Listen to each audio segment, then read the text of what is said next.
നാളെ ആ കൊലക്കയറിലേക്ക് നടക്കേണ്ട ജീവന്റെ വഴിയിൽ മറ്റു വഴികളൊന്നും തെളിയാതെ കട്ടപിടിച്ചു കിടന്ന അന്ധകാരത്തിൽ ഒരു വെളിച്ചം തെളിഞ്ഞു. Republic of Yemen public prosecution സ്ഥിരീകരിക്കുകയാണ് എല്ലാ വാദങ്ങളും എല്ലാ അപ്പീലുകളും തള്ളപ്പെട്ട് അധികാരികൾ ഒപ്പിട്ട നിമിഷപ്രിയയുടെ ആ മരണ വാറന്റ് നീട്ടിവെച്ച കാര്യം. നേരിട്ട് അറിയിക്കുന്നത് കാന്തപുരം അബൂബക്കർ മുസ്ലിയാർക്കാണ്. ആ സനായിലെ കോടതി ഒഫീഷ്യൽ ഉത്തരവ് കാന്തപുരത്തിന് നേരിട്ടയക്കാൻ കാരണമുണ്ട്. എല്ലാ പ്രതീക്ഷകളും അസ്തമിച്ച മണിക്കൂറിൽ സ്നേഹത്തിന്റെ ഭാഷ പറയുന്ന അനുയായികൾ സുൽത്താനുൽ ഉലമ എന്ന് വിളിക്കുന്ന ആത്മീയ നേതാവിന്റെ ഇടപെടലാണ് ആ ജീവൻ രക്ഷാ ദൌത്യം.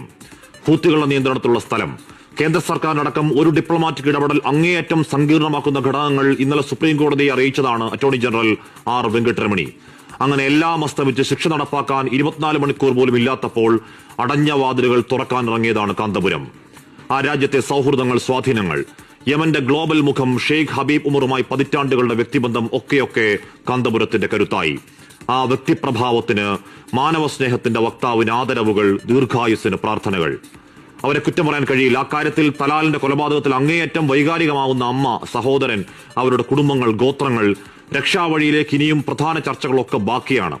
ദയാധനം വാങ്ങി അപരാധത്തിന് മാപ്പ് നൽകിയത് കോടതിയെ ആ കുടുംബം അറിയിക്കൽ പ്രധാനമാണ്.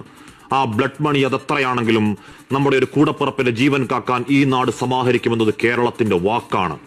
ലോകത്തോട് പിന്നെയും കരുത്തോടെ, കാമ്പോട്, ആർജവത്തിൽ നമ്മൾ പറയുന്നു, വെറുപ്പിന്റെ വക്താക്കൾ പുലമ്പുന്നതല്ല സത്യം. വീണ്ടുകിടക്കുന്നവന്റെ ജാതിയും മതവും തിരയാതെ ഏതൊക്കെ വഴികളിൽ, ഏത് പരമാവധിയിൽ പോയും കൈപിടിച്ച കയറ്റിലാണ് ഞങ്ങളുടെ ശീലം.